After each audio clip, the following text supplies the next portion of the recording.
y felicitar por la elaboración, por este curso, sobre todo a Rafael, que nos gestionó aquí en la universidad, abriendo las puertas a un debate que muchas veces está oculto, como es lo de la muerte voluntaria. También agradecer a DMD Federal toda la gestión de todo el curso. Un poco este curso lo vemos como una reflexión ante una situación nueva que se abre con la aprobación de la LORE, ¿no? Y que muchas veces vamos a aprovechar para ver cómo seguimos afrontando nuestro trabajo como asociación cara a la decisión de la muerte voluntaria, ¿no? Nosotros, por lo que contaba Rafael, llevamos 2 años haciendo el curso en Galicia. Queremos pasar el relevo, como ya se habló en el otro curso, a otras comunidades que participen y demos un poco el relevo y llevando a la universidad en cursos de verano temas como este, ¿no? Entonces ahí queda abierta la oferta. Y también por otro lado, como DMD Galicia, queremos hacer un agradecimiento especial al equipo técnico del DMD Federal, que hay 3 miembros del equipo aquí, por todo el apoyo que nos llevan dando a nuestra asociación aquí en Galicia desde el principio de ella, ¿no? Creemos que hay tareas que son importantes en seguir avanzando, como es en esa decisión de la muerte digna, como es tener un lenguaje inclusivo en todas nuestras expresiones, que muchas veces se vuelve a repetir, que a mí me pone los pelos como escarpias, el médico y la enfermera. Entonces yo creo que hay que hacer reflexiones, si tenemos una parte progresista de nuestro trabajo, de nuestra actividad, pues ampliarla, ¿no? Bueno, agradeceros la presencia aquí, que yo creo que siempre Galicia es un sitio de recepción, que no nos gusta a veces sentirnos como colonizados e invadidos por fuerzas centrales, pero que siempre estamos abiertas aquí a participar y abiertas a hacer otros tipos de actividades, ya sean cursos como este o bueno, cualquier otra cosa que se nos vaya ocurriendo. Bueno, esto es un poquillo así sobre la marcha, que vimos la necesidad de hablarlo ahora, que no lo habían preparado, pero agradeceros vuestra presencia y que sigamos avanzando en nuestra lucha.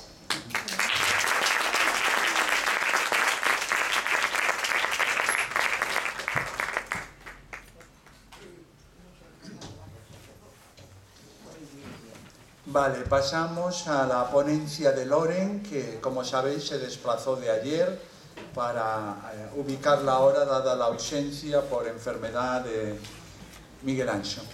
Loren Aseguet, creo que todos lo conocemos, simplemente deciros, es filóloga, ha trabajado en diversos campos, en su vida itinerante en diversos países y en la actualidad es miembro de la ejecutiva de DMD Federal, encargada del área de comunicación y coordinadora de esta renovación que hemos hecho de la revista.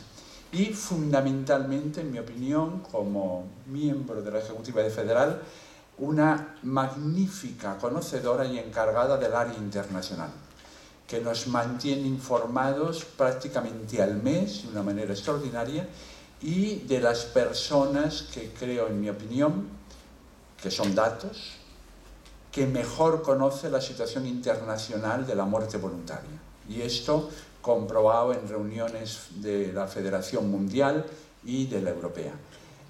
Sin más, Loren, te dejo la palabra, nos va a hablar de antecedentes, sobre todo Países Bajos, Bélgica y Canadá. Y sin más, Loren, gracias y cuando quieras. Gracias a ti, muchas gracias. Bien, yo no soy ni médico, ni jurista, ni nada, soy una rastreadora de información. ¿No se oye? ¿Se oye? ¿Sí? Vale. Mi trabajo es rastrear la información, o sea, intento mantener la asociación al corriente y al día de la manera más actualizada posible de lo que pasa afuera en nuestro campo, ¿no? Referente a las leyes que existen, a su aplicación. Entonces hemos elegido 3 países, que son Países Bajos, Bélgica y Canadá, porque seguramente son los que tienen leyes más comparables a la nuestra, ¿no? Permiten tanto la eutanasia como el suicidio asistido y son los únicos con quien nos podemos comparar. Los otros tienen leyes mucho más limitadas, con salvaguardia mucho más férreas y estrechas. Entonces empezaremos por Países Bajos, que siempre todos tendemos a compararnos con Países Bajos, y yo creo que no es posible ninguna comparación. Países Bajos tiene un recorrido de muchísimo más años que cualquier otro país. Es decir, que se empezaron a hacer a la luz del día dicho eutanasia desde principios de los años 70. Se suele situar el principio de la práctica abierta y declarada en el 73 con un caso donde una médico ayudó a morir a su madre que estaba en una situación de dependencia total, y los juzgados le dieron una pena simbólica, ¿no? Tuvo una semana, yo creo, de arresto domiciliario y no mucho más, porque se invocó lo que es el caso de necesidad, es decir, el conflicto entre la necesidad de mantener la vida y la no obligación de vivir. Y así empezó un caminar de muchos años donde los médicos, fundamentalmente sus asociaciones profesionales, representada por la KNMG, que es la Federación de Asociaciones Médicas, fueron poquito a poco, a medida que surgían casos, fueron elaborando los criterios según los cuales un médico era lícito que apoyase a un paciente que le pedía ayuda para morir. Y cuando se encontraba delante de un juez, que pasaba, había denuncias, entonces había un trabajo conjunto de médico y de jueces, y los jueces iban absolviendo, aduciendo los casos de necesidad. Lo que pasa entonces, durante 30 años hubo una elaboración de los criterios, y la ley fundamentalmente aparece en el 2002 como una normalización de una práctica que ya estaba sólidamente utilizada, ¿no? Y había todo un pasado de debate social muy importante y de apoyo social. La ley, cuando ellos mismos, los médicos, en las instancias internacionales tipo la Asociación Médica Mundial, que como sabéis está muy opuesta a la eutanasia, cuando defienden su postura, dicen que esta ley era una ley para dar cobertura a los médicos, o sea que no es una ley fundamentada sobre el derecho a la autodeterminación, es una ley que reconoce que hay casos donde es lícito que un médico ayude a su paciente y que es normal que se le exima de una responsabilidad penal. Esa es la orientación de la ley holandesa, que es una ley relativamente sencilla comparada con la nuestra en su formulación, es mucho más escueta y mucho más sencilla que todas las que se están aprobando en el mundo anglosajón. La eutanasia, por supuesto, sigue siendo un delito en Holanda, bueno, en Países Bajos. Es delito lo que llaman la incitación al suicidio y la ayuda efectiva al suicidio. La ley holandesa permite el acceso limitado de los menores a la eutanasia. Y yo creo que ayer o anteayer, descartó esto. La ley permite el acceso a partir de los 12 años. De 12 a 16 años se necesita el acuerdo de los tutores penales, de los padres o tutores penales. De 16 a 18, los padres están asociados a la deliberación, pero la decisión es del menor. Hay que decir que esto cubre muy pocos casos. Yo creo que he puesto en 2019 había un solo caso. Son casos muy raros, son casos muy límites. Los pediatras plantearon en un momento dado el problema de los neonatos con enfermedades muy graves que no permitían pensar en una vida larga y que tenían esas enfermedades con mucho dolor, fundamentalmente yo creo la espina bífida. Y entonces se hizo un protocolo especial para los bebés de una edad inferior a un año, que se llama el protocolo de Groningen, que con la solicitud de los padres, el acuerdo del equipo médico y una supervisión judicial, se podía provocar la muerte del bebé enfermo. Ese protocolo ha caído en desuso. Ha caído en desuso porque se ha ido desarrollando el diagnóstico prenatal. Entonces hace muchos años que no ha habido ningún caso, ha habido muy poco en su momento y ya no hay. Pero últimamente se está reanudando un debate utilizando la expresión protocolo de Groningen porque estábamos en una situación donde existía ese protocolo hasta un año y luego se podía acceder a la eutanasia a partir de 12 años. ¿Qué pasaba entre un año y 12 años? La única solución que daban las asociaciones médicas era el dejar que el enfermo dejase de alimentarse y de hidratarse con acompañamiento paliativo. Eso ha dado a un cierto número de casos, no mucho, pero que han movido muchísimo socialmente. O sea, imaginar ese tipo de muerte alargada, aunque sea con cuidado paliativo, ha conmovido, ¿no? Y entonces en la anterior legislatura dijeron que iban a buscar una solución tipo protocolo de Groningen. Y ahora mismo, la semana pasada, el Ministerio de Sanidad dijo que sí, que este año iban a aprobar un protocolo así, con cobertura judicial y con acuerdo de los padres que se pudiese aportar una solución que no sea lo terrible de un dejar de alimentar e hidratar a los menores entre 1 y 12 años. O sea que se puede pensar que en este año ese problema, que era enorme, aunque minoritario, de los menores, se va a poder solucionar. En Holanda hay que tener conciencia de que, dado que, yo creo que la primera cosa que hay que plantear es que España es un país singular, porque la atención primaria es una atención, es un sistema público. En los países del norte, que sea Holanda, Bélgica y Francia también, la atención primaria no es un sistema público. Los médicos ejercen, los médicos de atención primaria de familia ejercen el sistema liberal y pasan un contrato con el Estado, un concierto con el Estado.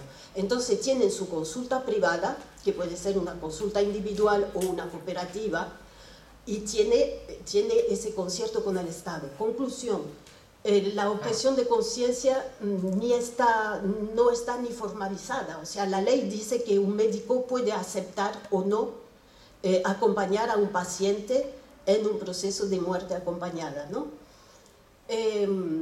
Con lo cual, la objeción de conciencia, hay objeción de conciencia, pero es muy difícil cuantificarla y es muy difícil conocerla. Lo que pasa es que, por un lado, hubo ese trabajo de las federaciones profesionales para definir los criterios de la ley, pero muchos médicos eran muy reticentes, ¿no? En la concepción tradicional de la medicina, de proteger la vida, y entonces consciente de que había también mucha resistencia, que la profesión estaba dividida, desde antes de la formalización de la ley, se creó el programa de formación de los médicos, el programa SEN, que es un programa muy, muy importante, fomentada por la Federación de Asociaciones Médicas y financiado por el gobierno, por el Ministerio de Sanidad.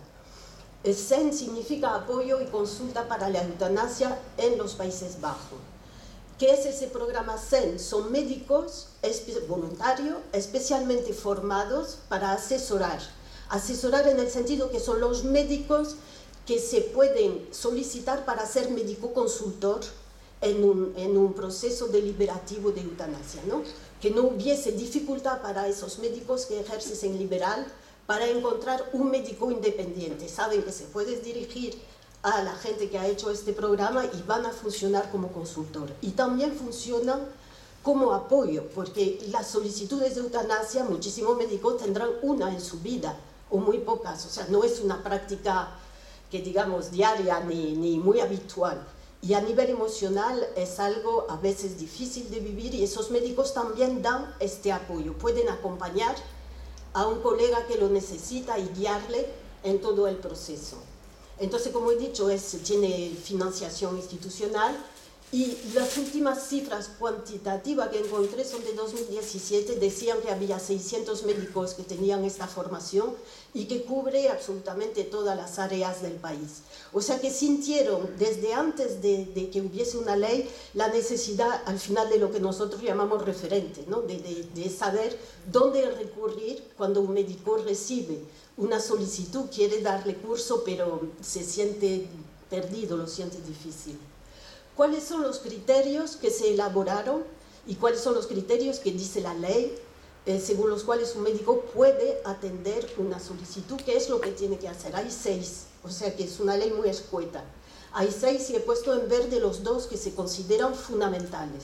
Los otros 4 se consideran procedimentales, ¿no? Lo llaman criterio de diligencia debida y fundamentalmente es asegurarse que el paciente, la petición es voluntaria y meditada y convencerse en una relación continuada con el paciente de que el sufrimiento es insoportable, es decir, se toma en cuenta el relato del paciente de su propia vivencia y sin posibilidad de mejora, y allí interviene el conocimiento técnico del médico que le va a tener que informar y se establece un diálogo entre médico y paciente. La ley fundamentalmente está construida sobre este diálogo médico-paciente. Luego, pues como aquí, ¿no? Tiene la obligación de informar al paciente de su diagnóstico o pronóstico, de llegar al convencimiento en ese proceso de diálogo que se define con una serie de entrevistas sin ningún tiempo delimitado hasta que el médico llegue a este convencimiento. Luego la consulta del médico independiente con la dificultad cubierta por ese programa de médico SEN, y luego la práctica de la eutanasia según las buenas prácticas definidas por el Colegio de Médicos, ¿no? Los datos, los últimos datos de 2021 son de 7.666 eutanasias declaradas y 4,5% total de los fallecimientos. Ayer Albertuca puso la sospecha de que habría en Holanda una bolsa importante de eutanasia no declarada. El problema en Holanda es que hay 2 tipos de rendición de datos. Esos datos que estoy dando son los que dan las comisiones, lo que se llaman las comisiones regionales de control y garantía y evaluación de la ley. Hay 5 y dan informes anuales. Esos son los que realizan el control a posteriori, es decir, que un médico que realiza una eutanasia tiene que entregar en un plazo dado un informe con todos los datos del acto y todos los pasos que se han seguido, ¿no? Demostrando que se han seguido los criterios definidos en la ley. Pero hay otra encuesta que se realiza cada 5 años por el Ministerio de Sanidad, que es un cuestionario que los médicos tienen que cumplimentar. Entonces, muchísimas veces allí los médicos, cuando han acompañado a un paciente, identifican lo que en realidad sería una sedación terminal como acompañamiento a morir, y entonces hay una ambigüedad en los términos.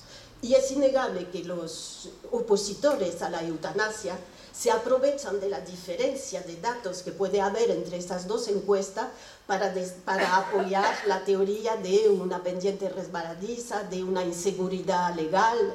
O sea, es una brecha donde colocan sus críticas.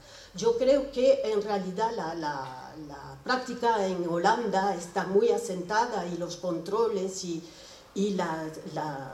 ese control a posteriori con tantos años de funcionamiento no da muchísimas dudas. O sea, los médicos holandeses ni son asesinos, ni hay una práctica clandestina que se pueda aducir, ¿no? Es importante ver que 89% de los pacientes tenían más de 60 años, que la mayoría de los casos son médicos de familia, es decir, esos médicos que he dicho que ejercen en su consulta privada, que acompañan a un paciente que conocen bien, y con lo cual hay todo un historial que le han ayudado a hacer su testamento vital, que saben todo su historial médico, y donde hay muchas veces años, según los informes de las comisiones, dan muchísimos ahora estudios de caso, y se ve que los médicos en cuestión siguen los pacientes durante muchos años y documentan una petición muchas veces desde la experiencia de un fallecimiento traumático de un allegado, que puede ser muchísimos años antes, y el paciente diciéndole, pues no quisiera morir como ha muerto mi padre, mi madre o quien sea, o a partir del momento en que se diagnostica una enfermedad grave que puede cursar sobre muchos años, pero el paciente va repitiendo a su médico, bueno, cuando llegue el momento yo quiero poder decidir yo, ¿no? Son historias, no hay un contaje de día como en España, o sea, O sea, desde la primera petición, el primer hablar con el médico hasta el momento de la eutanasia pueden pasar muchísimos años y una relación muy compleja, ¿no? Y más de 80% de las eutanasias se realiza lógicamente en el domicilio del paciente, ¿no? Seguimos en la lógica de la relación con el médico de familia y morir en su domicilio. Las enfermedades, pues la mayoría en todos los países fuera de España que han legalizado el procedimiento, es de origen somático con predominancia de cáncer terminal, pero hubo en el mismo año en que se aprobó la ley, en 2002, hubo un juicio en el cual un médico ayudó a su paciente a morir, y su paciente era un señor muy mayor que fundamentalmente deseaba morir diciendo que su vida ya no tenía sentido, es decir, que con su edad sus amigos habían muerto, no tenía familia, tenía una vida reducida al espacio de su casa. Entonces, por supuesto, tenían también múltiples patologías, pero que no le abocaban a morir todavía. Y entonces, ese caso fue llevado por una denuncia a juicio y se determinó allí, en este juicio, justo el año de la ley, que el padecimiento podía ser a la vez psicológico y físico, o sea, psicológico y o físico, lo cual ya abría la práctica desde el principio a la posibilidad de acogida de casos psiquiátricos, que como veis todavía son muy minoritarios. Y luego Holanda tiene la particularidad actualmente con nosotros. Es el único país donde se puede solicitar la eutanasia en caso de diagnóstico de demencia para cuando haya perdido la competencia. Es decir, que si la relación con el médico ha sido muy explícita, si la solicitud del momento donde uno quiere morir ha sido muy clara, el médico sí puede dar respuesta aunque el paciente haya perdido la competencia. Pero como veis, los pacientes con demencia avanzada en 2021 son 6, o sea que son muy pocos casos, que supone un procedimiento muchísimo más complejo que cuando el paciente tiene competencia para decir lo que desea, ¿no? Supone mucho más consulta alrededor. Entonces, con eso estamos hablando de los casos complejos. Lo que he contado antes, ¿no? Eso del caso Bronjersma, que no sé cómo se pronuncia en holandés, pero bueno, es que el sufrimiento, que es el centro de la deliberación, podía ser de dos naturalezas, somático y psiquiátrico. Y luego, lo hablaremos más en detalle esta tarde, interviene en un momento dado en el debate holandés el tema de la vida cumplida. Ese tema surge a final del siglo pasado, pero realmente coge auge a partir de los años 2010 más o menos. Y allí la Federación de Asociaciones Médicas entra en la lucha porque sacan un documento que es fundamental sobre cuál es su posición como federaciones médicas sobre ese tema de la vida cumplida. Y entonces, para contrarrestar la tendencia a querer desmedicalizar la ayuda a morir, ellos sacan un documento fundamental para ellos, o sea, en esa perspectiva, en el cual dicen que hay muy pocos casos donde la solicitud de morir no se pueda fundamentar en un tema somático. Es decir, que la ley, admitiendo el caso de las polipatologías de la vejez, haría absolutamente superfluo otro tipo de legislación que permita acceder a la eutanasia sin apoyo de un médico, sin pasar por ese debate con un médico. Con lo cual, el surgimiento, eso es una cosa que quisiera desarrollar en el debate de esta tarde sobre la muerte voluntaria. En realidad, ese debate de la vida cumplida que se sigue desarrollando en Holanda actualmente ha servido en un momento dado para apoyar la ampliación de la aplicación de la ley, ¿no? Las propias asociaciones médicas dijeron que se podía ampliar muchísimo más que a lo que era obvio, los casos de cáncer terminal, sino que el médico podía oír solicitudes mucho más complejas.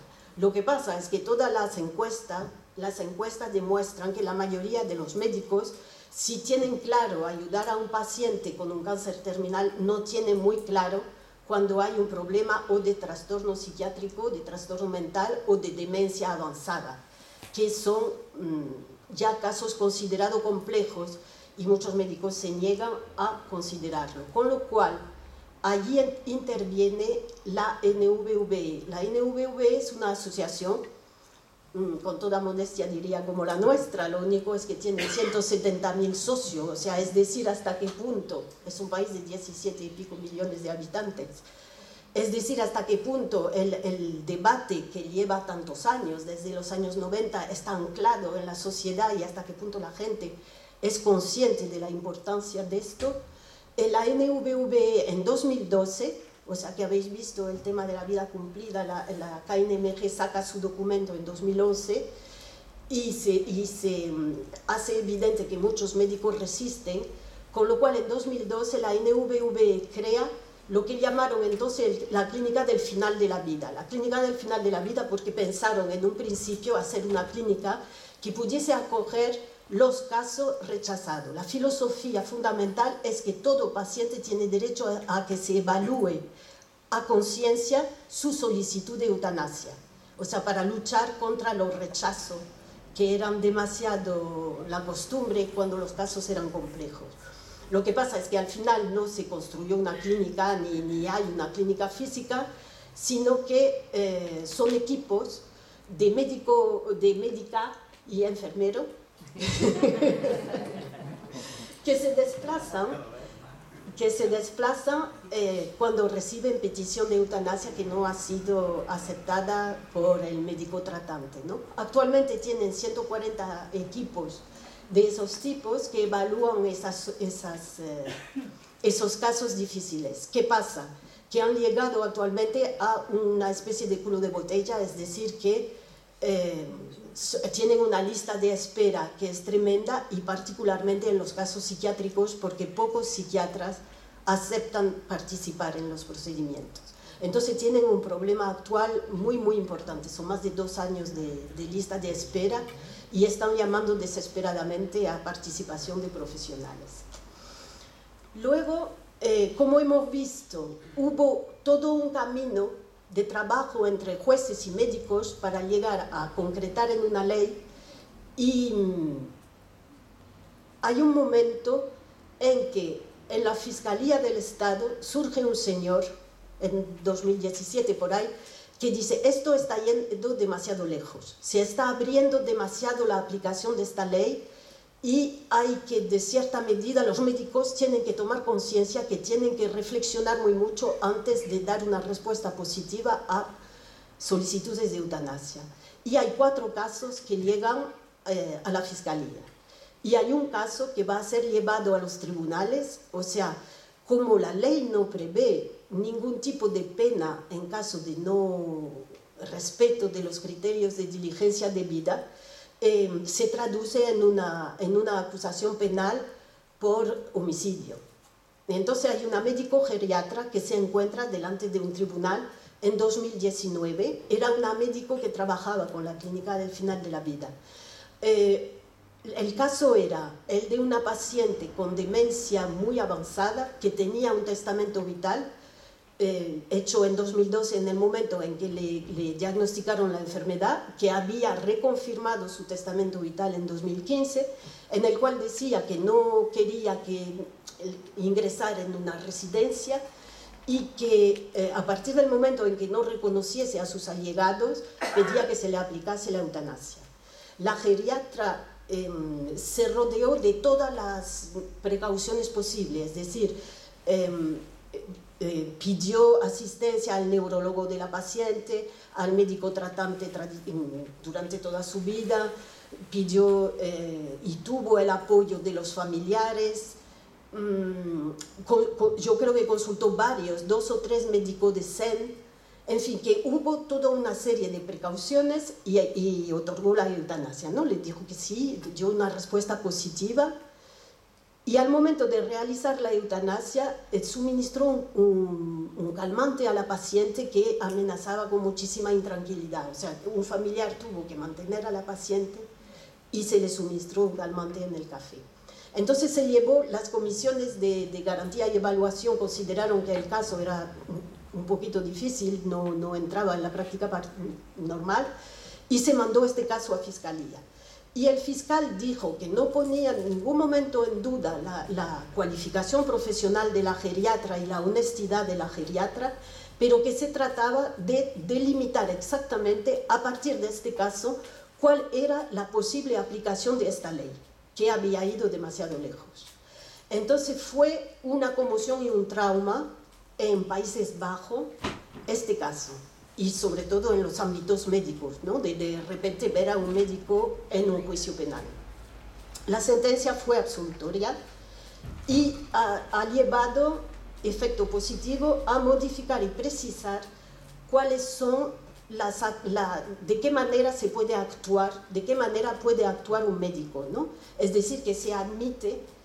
Por ejemplo, el fiscal quería imponer que hasta el último momento se debía de consultar al paciente y que si el paciente no daba síntomas de sufrimiento evidente, no se podía otorgar una eutanasia aunque haya sido solicitada en testamento vital, porque se trataba de otra persona, en realidad en otro momento vital. Eso el juzgado lo tumbó y las nuevas directrices de la Asociación Médica dicen que es lícito seguir, que prima lo que era la persona cuando tenía toda su competencia, y que es lícito utilizar calmante en caso de que la cosa haya peligro de que pase mal, ¿no? O sea, la premedicación es lícita, y que fundamentalmente hay que respetar el testamento vital e interpretarlo en el plan de la intencionalidad de la paciente en el momento de redactar ese testamento vital. Tuvo también un efecto negativo, que es el efecto de realidad, ¿no? Ver a un médico, a un colega, sufrir 2 años de procedimiento judicial con todo el horror que supone, con también la repercusión en prensa y todo eso, hace que muchos médicos tienden a retraerse de la práctica en los casos complejos, con lo cual eso explica también el atasco en la clínica del final de la vida. Es decir, los médicos los que tienen la valentía de enfrentar estos casos son pocos. Acaba de tener lugar el mes pasado la asamblea anual de la NVVE, y yo creo que es muy interesante el diagnóstico que hacen de la situación actual de la ley en Holanda. Dicen que sigue siendo tabú para demasiados médicos el tema de la eutanasia, y eso a mí me pareció muy llamativo como conclusión, ¿no? Luego dicen que hay un problema, que 2/3 más o menos de las peticiones son rechazadas, lo cual va con también ese tabú, ¿no? Ese estrechamiento de los criterios. Denuncian, por supuesto, las listas de espera de la clínica del final de la vida, llamando a los médicos a más valentía y a comprometerse más. Y también denuncian el aumento de las sedaciones paliativas, que en los últimos años habrían pasado de 17 a 22%. Una sedación es mucho más cómodo, porque como se ha explicado muy bien aquí, ¿no? La sedación es decisión del médico y no hay esa rendición de cuenta que exige una eutanasia. No hay necesidad de pasar delante de una comisión de evaluación que puede hacer luego recomendaciones, que te puede convocar, o con el peligro de mandar a fiscalía. Con lo cual, una sedación es mucho más cómodo, se acuerda entre el médico y el paciente en el secreto de la consulta, y entonces están muy preocupados por la subida de las sedaciones. Y luego han hablado largo y tendido sobre las limitaciones de las leyes actuales. Holanda está muy cercano a Alemania. El Tribunal Constitucional alemán ha pronunciado una sentencia histórica donde reconoce como derecho constitucional, la autodeterminación. Pero, o sea, la persona puede decidir poner fin a su vida, pero ese derecho no tendría sentido si no tuviese derecho a recibir ayuda. Con lo cual, esa sentencia permite actuar en Alemania actualmente las asociaciones tipo Dignitas, y hay 3 o 4 otras, que ofrecen ayuda a morir.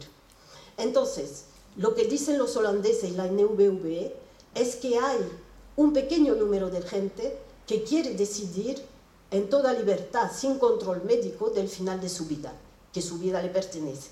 Y esto, la ley holandesa, no da respuesta a todas esas personas, con lo cual han definido como una nueva línea estratégica clara de lobbying político y de trabajo social, luchar ahora por la autodeterminación, es decir, por una ley, hablaremos esta tarde, en lo que llaman la vida cumplida, ¿no? Cuando el sujeto considera que su vida está terminada. Sobre más o menos la situación en Países Bajos, eso es lo que quería decir. En Bélgica la ley se aprobó, la ley relativa a la eutanasia, como la llaman, se aprobó en 2002 también. Bélgica no tiene el mismo recorrido de 30 años de ese proceso entre jueces y médicos, pero por supuesto una parte de Bélgica habla flamenco, o sea que es neerlandés, ¿no? Y todos los debates holandeses han permeado en Bélgica. La ley allí se aprobó en un momento político favorable, cuando habían desaparecido del gobierno los partidos religiosos, de obediencia religiosa, y que esos partidos, traumatizados por la ley del aborto, habían bloqueado todo debate ético durante muchos años. En 2002 se abre lo que llamaron el gobierno arcoiris, fue un momento político favorable y se pudo pasar la ley de eutanasia con ciertas limitaciones, porque el consenso político pues obligó a ciertas limitaciones. Los requisitos son que el paciente tiene que ser mayor de edad, consciente y capaz, la solicitud voluntaria, por supuesto, meditada y reiterada, y ya el requisito de enfermedad es mucho más definido que lo que pone la ley holandesa. Como podéis ver, ponen enfermedad o afección grave e incurable que provoca un sufrimiento físico y o psíquico permanente e insoportable. La definición es más cuadrada que los holandeses, que solo hablan de sufrimiento insoportable. Y define 2 vías, según que el paciente esté en fase terminal o no esté en fase terminal de una enfermedad. En ese segundo caso, el procedimiento es más complejo, se solicita, además del médico responsable, del médico consultor, como médico independiente, la intervención de un tercer médico que sea especialista de la patología o que sea psiquiatra. Y además hay que respetar un plazo de 1 mes entre la solicitud escrita y la eutanasia. O sea que la ley ya belga introduce más salvaguardas. Y en cuanto a las directrices anticipadas, solo eran válidas en el momento de aprobación de la ley, es lo que dice la ley primigenia, solo eran válidas durante 5 años y solo se aplicaban en caso de coma irreversible, es decir, que no se puede aplicar en caso de demencia avanzada, por ejemplo. ¿Qué pasó? Que allí también una parte importante, digamos, de la profesión médica no estaba por la labor, con lo cual hubo que hacer todo un trabajo y se crearon varias asociaciones. Del lado flamenco se creó LEIF, todo esto inspirado por el CEN de los Países Bajos. Se creó LEIF, que es Life and Dignity Information Forum, que en principio solo se dirigía a los médicos, que era para informarles de la ley, de cuáles podían ser los procedimientos, para asesorar y para apoyar. Y luego, poquito a poco, pues se fue ampliando el programa LEIF, dirigiéndose también a la información hacia el público, o sea, a hacer todo un trabajo divulgativo sobre la ley, porque se dieron cuenta muy rápido que las administraciones no hacían ese trabajo. Entonces lo asumieron.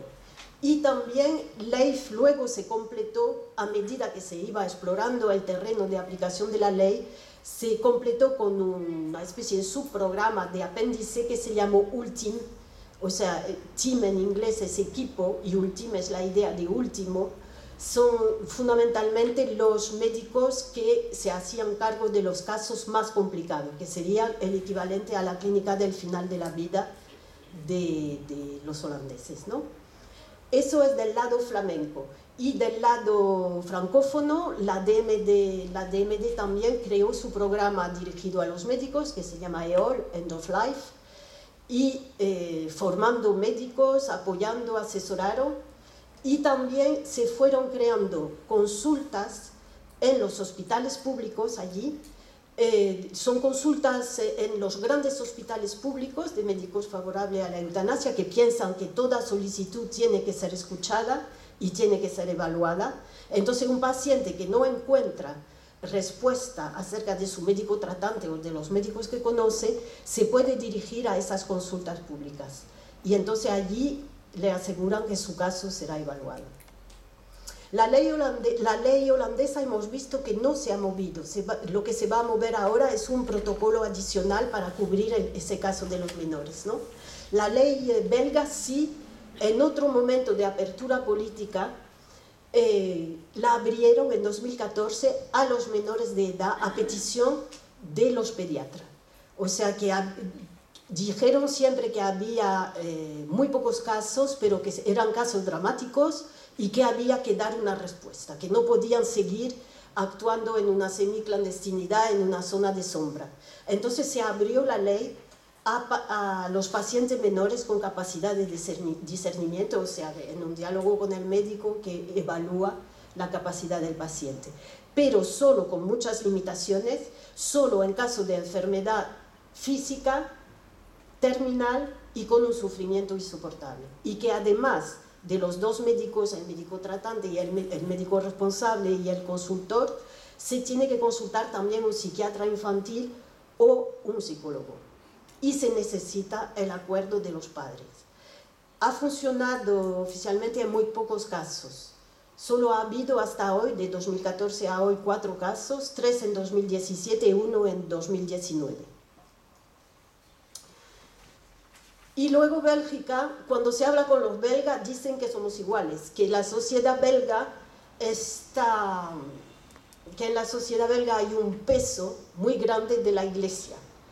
Y en conclusión también que todo lo que es atención paliativa, una gran parte está en manos de organismos confesionales. Con lo cual se ha planteado, bueno, la ley permite la objeción de conciencia individual, pero que ha habido una lucha hasta ahora para que las instituciones de obediencia confesionales puedan objetar. Y entonces eso ha creado muchísimo problema. O han querido objetar como instituciones o han añadido criterios para acceder a la eutanasia, es decir, han añadido una especie de paso obligatorio por cuidado paliativo, y eso la ley no lo obliga de ninguna manera, ¿no? O sea, ha habido también intento de dificultar la aplicación de la ley. Entonces, en 2020 se ha podido modificar la ley en 2 puntos.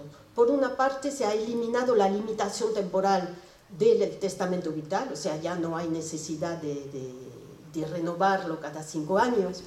Y la otra cosa es, la ley dice ahora textualmente que la objeción de conciencia no puede ser institucional, y que cualquier médico objetor que recibe una solicitud también, si es objetor, tienen que derivar al paciente hacia otro médico no objetor, y la expresión la he puesto entre comillas porque es llamativa, a un centro o una asociación especializada en derecho a la eutanasia.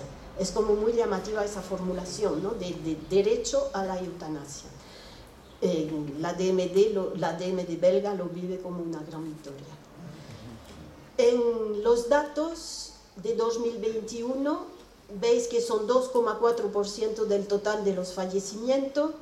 La mayoría, como en Países Bajos, son pacientes mayores de 60 años, menores de 40 son muy pocos.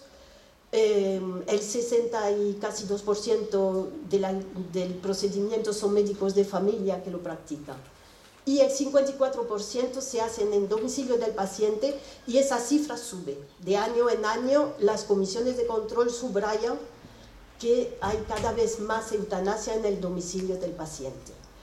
Es llamativo también que 84% de los pacientes están en fase terminal de una enfermedad, muchas veces un cáncer, y que solo 17 pacientes en 2021 han accedido con testamento vital, lo cual se explica ya que hay que tener una situación de coma irreversible, ¿no? Como en Países Bajos, pues los casos psiquiátricos son muy pocos y son considerados como casos especialmente complejos. Los casos de demencia, la eutanasia en Bélgica solo es posible en casos de demencia temprana, es decir, mientras el paciente conserva la competencia. Eso cada vez más hay un debate alrededor de esto y la sensibilidad está evolucionando hacia una necesaria reforma de la ley, pero por ahora no hay consenso político para dar un paso juzgado tan delicado y tan importante, ¿no? Para que se pueda acceder sobre testamento vital y con pérdida de la competencia. Y en Bélgica también hubo un juicio muy importante sobre un caso de eutanasia con trastorno psiquiátrico.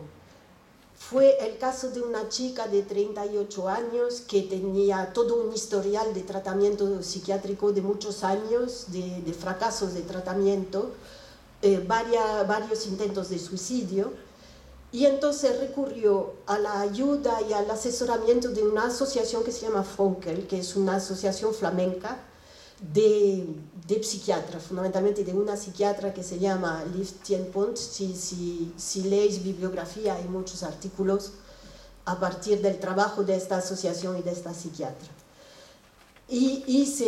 La médica, o sea, el médico tratante, esa psiquiatra de la asociación Fonkel y un médico consultor reconocieron que había una trayectoria de años de sufrimiento, de desesperación, de tratamiento fallido y dieron una respuesta positiva a la eutanasia, que en su momento apoyó la familia también, reconociendo que ese historial de años de sufrimiento ya no tenía ninguna posibilidad de mejoría.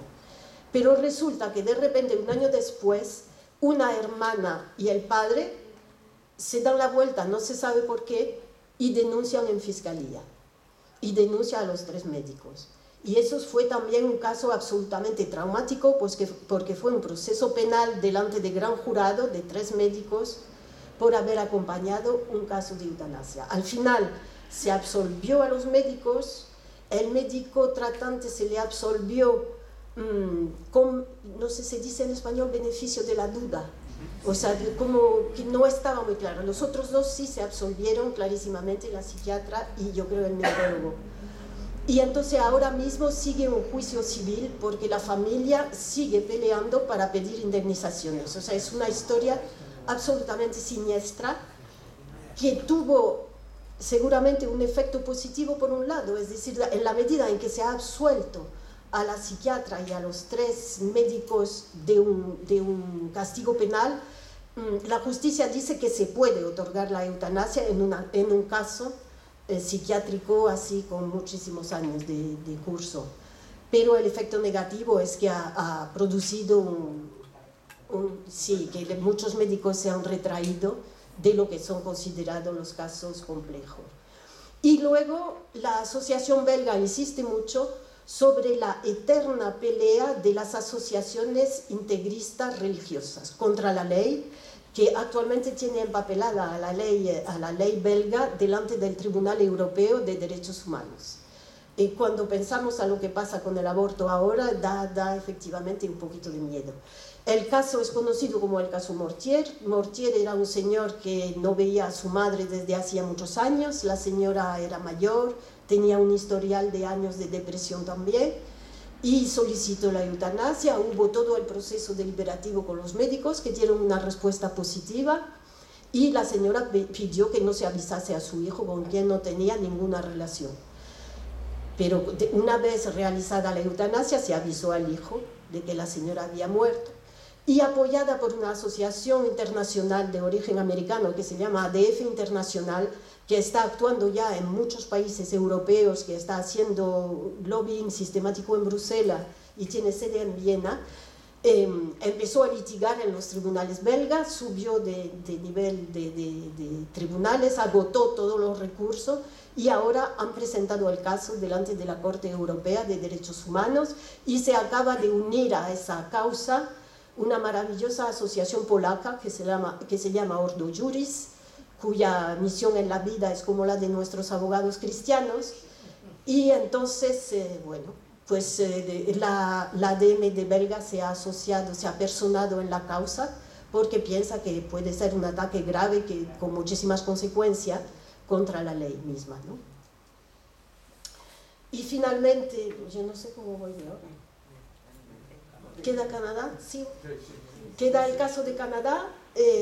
Yo creo que era Miguel Presno que hizo alusión a que la ley es consecuencia de una sentencia del Tribunal Constitucional canadiense. La ley se aprobó en 2016 y el Tribunal Supremo, había definido unos criterios relativamente abiertos como es la ley holandesa. Y había fundamentado su sentencia, que fue una sentencia por unanimidad de todos los jueces del Supremo, y ellos subrayan que es fundamental, no hubo ninguna opinión disidente. Esa ley, la sentencia daba simplemente un marco muy abierto, pero las discusiones políticas y los consensos políticos llevaron a restringirlo y a introducir un requisito que era el de muerte natural razonablemente previsible, que fue criticado por todos, por médicos, por juristas, por no tener ninguna definición clara ni en términos médicos ni en términos judiciales. La sentencia dio 6 meses para legislar. La ley se aprobó con bastante retraso porque hubo efectivamente muchísimas oposiciones. Se puso en aplicación con muchísimo problema. Canadá tiene como parecido con nosotros que es un país federal donde hay una ley marco. Esa es una ley federal porque llevó a una modificación del Código Penal, pero luego los decretos de aplicación son por provincias. Entonces hay decretos de su padre y de su madre, o sea que hay provincias como Columbia Británica o Quebec que son tradicionalmente y políticamente más progresistas, más abierta, y hay otras provincias donde la aplicación de la ley ha presentado muchas dificultades. Y hubo desde el principio ese problema del requisito de muerte natural razonablemente previsible en contradicción con la sentencia del Supremo que no lo exigía y que fue denunciado inmediatamente en los tribunales por gente con enfermedad neurodegenerativa, ¿no? Para quien no se esperaba una muerte en plazo corto. No lo interpretaban ellos como estado terminal, es decir, que no era la delimitación como hacen, por ejemplo, los estados americanos que han legislado el suicidio asistido, no lo delimitaban a 6 meses, es decir, que había toda una fundamentación médica para que el plazo no fuese limitado a unos meses, pero de toda forma era un problema, con lo cual hubo una lucha y fue denunciada en los tribunales, ya que en Canadá, como sabéis, funciona lo que llaman el sistema anglosajón de common law, y entonces las leyes se van estableciendo por jurisprudencia, ¿no? Y entonces hay un caso que llegó en un tribunal de Quebec en 2020, yo creo que la sentencia es de 2020, de 2 personas con enfermedades degenerativas, con lo cual se modificó la ley y se quitó ese requisito de muerte natural razonablemente previsible. La nueva ley se llama la ley C7 y los requisitos son, entonces, que el paciente sea mayor de edad, o sea, Canadá no enfrenta el caso de los menores por ahora, sea capaz de tomar decisiones con respecto a su salud, y como veis, los requisitos son más precisos todavía que los de la ley belga, ¿no?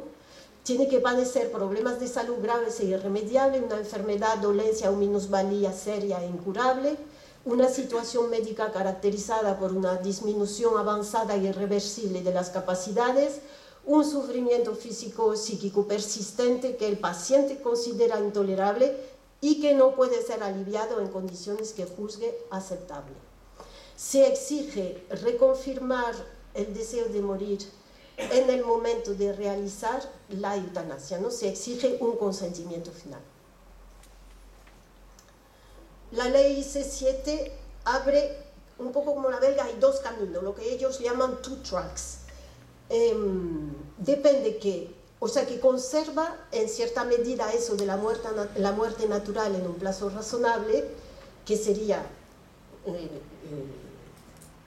eso, o sea, que mantiene el requisito que había antes, y también cuando no hay un pronóstico limitado, entonces hay un procedimiento reforzado.